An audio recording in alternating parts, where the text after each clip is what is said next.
नमस्कार, जय हिंद, जय Bharat and welcome to Dev talks. This is Aadi Achint. कल एक खबर आई शाम को कि भाई भारती एयरटेल के सुनील भारती मित्तल ने स्टारलिंक के इलॉन मस्क के साथ एक डील साइन करी है। उस डील के हिसाब से ये बताया गया कि भाई जो एयरटेल है वो अपना ग्राउंड इंफ्रास्ट्रक्चर यूज करके स्टारलिंक की सर्विसेज जो हैं भारत के अंदर लेके आएगा। और हमको ये पता है कि काफी टाइम से इलॉन मस्क अपनी एंट्री करने की कोशिश कर रहा है भारत के अंदर, but because of the factor कि स्पेशली टेस्ला में वो घुसने की कोशिश कर रहा था and he wanted to import cars from China, जो भारत बिल्कुल भी अग्रीएबल नहीं था। As a matter fact, Tesla की हम बात करें तो जो अभी कार्स भारत के अंदर आ रही हैं, आपको पता है एक डीलरशिप ऑलरेडी बीकेसी बॉम्बे में बांद्रा कुर्ला कॉम्प्लेक्स में खुल रहा है एंड वहां पर कोई 13 एम्प्लॉइज भी आ चुके हैं। जो आएंगी वो जर्मन असेंबल्ड कार्स होंगी, they will not be Chinese cars. So we've got basically a way as far as that is concerned. SpaceX के बारे में काफी टाइम से वो भारत के साथ डील कर रहा है and Indian government had made it very clear कि साहब जो भी हमारी पॉलिसीज हैं as far as data privacy and controls is concern, वो इंडिया की गवर्नमेंट हैंडल करेगी, otherwise we will not let you come inside. एक महीना पहले के करीब एक अनाउंसमेंट आई थी इलॉन मस्क और स्टारलिंक की तरफ से कि भाई जो भी कंडीशंस इंडियन गवर्नमेंट ने रखी हैं उनको उन्होंने मान लिया है और पूरी तरह से इंडिया के साथ काम करने को तैयार है। ना आप याद करें, थोड़े टाइम पहले कंट्रोवर्सी हुई थी। कंट्रोवर्सी ये हुई थी कि ये भारतीय एयरटेल और जियो के अंबानी की तरफ से जो स्टेटमेंट्स आ रहे थे कि जो इंटरनेट होगा, सैटेलाइट इंटरनेट होगा, उसका एलोकेशन जो होता है, जैसे इंटरनेशनल गाइडलाइंस हैं कि उनको डायरेक्टली एलोकेट किया जाता है, उनका ऑक्शन नहीं होता है। That's how the entire world does it. So ये एक इंटरनेशनल गाइडलाइन है, बिकॉज ही space is an international common, तो उसके अंदर the rules are little different. तो इसके ऊपर काफी एक उन्होंने स्टेटमेंट दिए थे, नहीं जी इसका भी ऑक्शन कराइए, ये ऐसे नहीं चलेगा, this will not be fair and ये वो एंड ऑल दैट। उस टाइम गवर्नमेंट ने बड़ा क्लियरली बोला था, देखिए जो इंटरनेशनल गाइडलाइंस है, that is how it will work. आपको जो करना है, आप you also develop your own technology and आप करिए आगे, लिंक्स करिए लोगों के साथ। उस टाइम पे हमको खबर आई थी कि एयरटेल ने जाके वन वेब एक्स के साथ जाके साइन करा था, which is a UK based company, Europe based company, और यूरल सैट के साथ वो काम करते हैं to provide for a lot of internet services within Europe. And इस टाइम पे कुछ जगहों पे, बाय द वे सारी जगहों पे नहीं, बट कुछ जगहों पे यूक्रेन को भी वो लोग दे रहे हैं, वन वेब ने दिया है। लेकिन सो उसके पास कुछ एक टेक्नोलॉजी थी, और पिछले 1-2 महीने के अंदर हमने ये भी देखा कि एयरटेल की तरफ से अनाउंसमेंट्स आई कि हमने कुछ सैटेलाइट्स प्लान करी हैं, कुछ ये करा है, एंड भारत के इसरो की तरफ से भी कुछ बातें आई कि भाई they will be able to launch up satellite constellation, so which is similar technology, although वो पूरी तरह से कम्युनिकेशंस के लिए यूज नहीं कर रहे थे, they were doing it for geospacing and other other technology जो उसके अंदर है, दूसरी टेक्नोलॉजी के लिए वो लॉन्च कर रहे थे। बट द कम्युनिकेशन पार्ट के बारे में भी थोड़ी बहुत अपडेट्स आ रहे थे कि ये टेक्नोलॉजी पे भी काफी काम चल रहा है।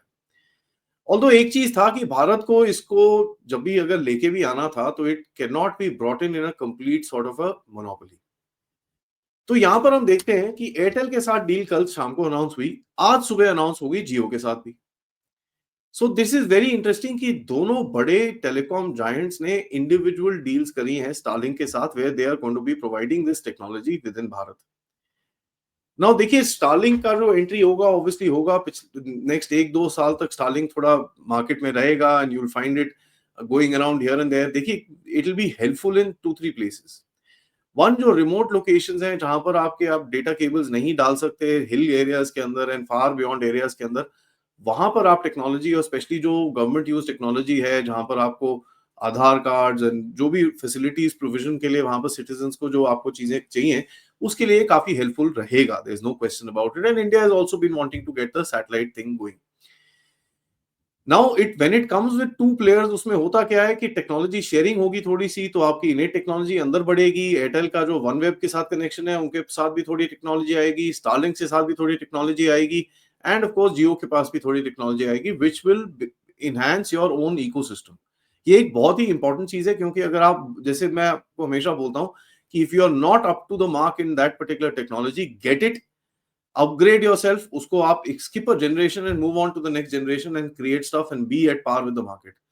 So this is a good step with regards to that. Now कई reservations हैं कि भाई स्टारलिंक का डेटा कहाँ रहेगा, स्टारलिंक हमारा डेटा बाहर लेके जाएगा तो कैसे चलेगा, प्लस स्टारलिंक देखो अभी यूक्रेन में धमकी दे रहा है कि वो बंद कर देगा एंड दिस एंड दैट। देखिए, these things are always there and there is no question about it, but मैं आपको एक चीज बताऊं, these things are also considered while you're signing a agreement with the person. जो देश के साथ उसकी नेगोशिएशंस हुई है, जो ये कंपनीज के साथ उसकी नेगोशिएशन हुई, these are things that these companies will obviously take forward. Now Airtel and Jio के दोनों के data privacy and all, जितने भी सेफ्टी के एग्रीमेंट्स हैं वो भारत के साथ ऑलरेडी हैं. So when Starlink comes through them, it becomes their responsibility as well to hold up the rules of the country. उसके अंदर कोई डाउट नहीं है. एंड अभी तक Jio and Airtel have been responsible, and जब भी गवर्नमेंट को कुछ डेटा चाहिए हो एंड नेशनल सिक्योरिटी की बात हो, they always cooperated and there is never been a case की कोऑपरेशन नहीं आया है. So as a matter of fact यहाँ पर एक चीज हमको नोट करनी पड़ेगी कि direct entry of these big guys जैसे ब्लैक रॉक है, स्टारलिंक है, all these big guys, direct entry would be dicey. आपको किसी के साथ लेके आना पड़ेगा, एक जॉइंट वेंचर में लेके आना पड़ेगा, सो दैट जॉइंट वेंचर में जो एक मैक्सिमम कैपेसिटी होगी उस जॉइंट वेंचर की विल बी अ भारतीय कंपनी, सो दैट वो भारतीय लॉज, भारतीय सिस्टम्स के साथ अबाइड करे. And then these guys need to be brought in for the obviously the capital and obviously the technology. So एक ये ऐसा कुछ दिखता है होता हुआ, बिकॉज हमने पहले भी देखा है कुछ बाहर वाली कंपनीज को जब भी लेके आए हैं ये लोग, they've always got them at a joint venture. For example, BlackRock और Jio का साथ में एक joint venture हुआ है where they've started talking about communication and stuff like that. So there's a joint venture where 51% share is owned by Reliance or Jio. So that is a bit safer. Now of course, इसके ऊपर ये चीजें होती हैं कि भैया ये deep state वाले लोग हैं, इलॉन मस्क की भी banking eight the end of it काफी पैसे उसके अंदर ब्लैक रॉक के ही हैं, तो भैया ये तो पूरा इनको अंदर लेके आ रहे हो, ये कर रहे हो. See that is inevitable. अगर आप सोचते हैं कि रशिया में, चाइना में इनकी कोई इन्वेस्टमेंट्स नहीं है, that is wrong, because at the end of it these guys are the ones that have been funding both the sides for kingdom come. ठीक है, इनके इंटरेस्ट दोनों तरफ में होते हैं, that is how they operate.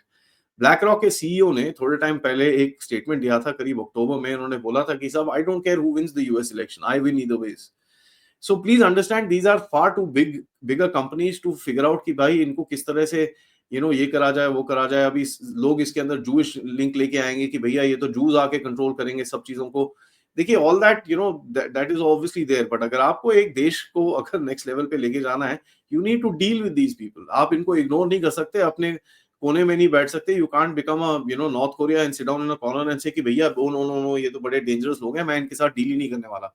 तो डील नहीं करोगे तो या तो आप अपनी टेक्नोलॉजी बनाओ जो आप कर नहीं पा रहे हो.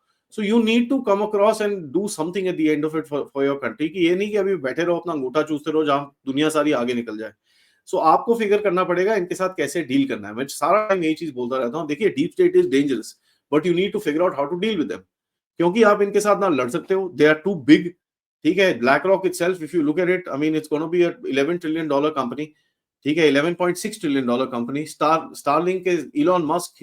He is the richest person in the world, next to Adani. जो next, he's going to be the first trillionaire. Adani साहब will be the next second trillionaire. So देखिए, इन लोगों के साथ आपको डील करना पड़ेगा. And they this whole scare of नहीं नहीं जी, कॉर्पोरेट तो हमेशा चोर होते हैं, ये होते हैं, ये हमारे दिमाग में जो एक डाला हुआ है, this is a wrong notion. Remember, हमको एक अडानी एक अंबानी नहीं चाहिए, हमको 50 अडानी 50 अंबानी चाहिए, ताकि हम भी इन लोगों के साथ आप डील कर सको. जब आपके पास 50 अडानी 50 अंबानी होंगे तो ब्लैक रॉक फिर आपके साथ तभी से बात करेगा, and he will not want to do stuff. How do you build that? Is by building your infrastructure and building your ecosystem within the country. So this is a risk that you'll have to take. This is the game that you will have to play. So yeah, you will find a lot of people who will say, भैया आप तो गए, हम लोग पूरा, they will own all of us. वो जमाने हट रहे हैं. Please understand, the world is also changing today. जो लेफ्टिज्म की एक दुनिया थी, where all these guys were promoting leftism at one time, including Elon Musk, they all have realized कि यार ये लेफ्टिज्म जो चीज है, इससे पैसे पूसे नहीं बनते हैं. ठीक है, what gives you money is ground reality, hard business, and which is what the right wing is actually giving you. So दुनिया के अंदर एक शिफ्ट है, where we have spoken about this multiple times. Now देखिए, एयरटेल जियो ने दोनों ने oppose करा था, and it is interesting that both of them have actually gone and signed a deal. But this is a huge deal to get Satcom within the country. This is something that we must have. And देखिए, जो भी growing countries हैं, this is something that you must do. And आपके पास next level technology अगर आपको चाहिए, अगर आपके पास नहीं है, you need to get that thing going. Now Airtel की बात करें, सी Starlink is a very established company. Airtel ने काफी कुछ काम करा पिछले some time के अंदर. इन लोगों ने, जैसे मैंने आपको बताया कि यूलसैट OneWeb के साथ इन्होंने लिंक अप करा. 3rd of March को रॉयटर्स की अगर आप रिपोर्ट देखें तो वो कहते हैं कि Eutelsat is going to be working on OneWeb, कि यूरोपियन यूनियन में स्टारलिंक का ऑल्टरनेटिव कैसे लेके जाएं। तो OneWeb is also gonna become a bloody big player in the game. So Bharti Airtel के पास एक बड़ी इंटरेस्टिंग अपॉर्चुनिटी होगी आगे जाके to actually become a market leader as far as satellite com is concern, क्योंकि उसके पास he'll have best of two worlds, Starlink की तरफ से भी जो आएगा और OneWeb की तरफ से भी जो भी आएगा, and you will be able to figure out. देखिए यूलसैट के पास इस टाइम पे 650 लो अर्थ ऑर्बिट्स हैं, लो अर्थ ऑर्बिट सैटेलाइट्स हैं, एंड स्टारलिंक के पास 4589 सैटेलाइट्स इस टाइम पे हैं। ऑल्दो स्टारलिंक एक टाइम पे 7050 सैटेलाइट्स थी, ये they keep burning down, and Starlink now plans to deploy about 12,000 satellites in the next year or two। उसका काफी एक expansion का plan है which he is wanting to take forward। देखिए यस दिस इज, मैं दोबारा बोलूंगा, दिस इज क्वाइट डेंजरस। इसके अंदर आपको थोड़ा सा अपने आप को प्लान करना पड़ेगा, क्योंकि आपने देखा कि मणिपुर के बॉर्डर एरियाज के अंदर, जब म्यांमार में जहां पर स्टारलिंक चल रहा था, the groups were using that and creating trouble with in India. So that is there, but that can be also done by many other things. Andaman and Nicobar island के अंदर भी स्टारलिंक मिला था। एक चीज है दैट हिज डिवाइसेस, जो Elon Musk की डिवाइसेस हैं, that can be used as a GPS even when it is offline. तो वो भी एक दिखता है, but that GPS you can also do your through your, by the way, your cell phones. There is a way that you can actually do that as well. तो देखिए ये technology will be vulnerable, it will make you more vulnerable, you need to work to make yourself smarter and to make yourself more regulated, otherwise देखिए, I mean nobody is the smartest just because technology is vulnerable। अभी AI is so vulnerable, इसका मतलब ये नहीं कि आप AI बनाना बंद कर दीजिए, क्योंकि we all have that fear that AI might just go out of hand।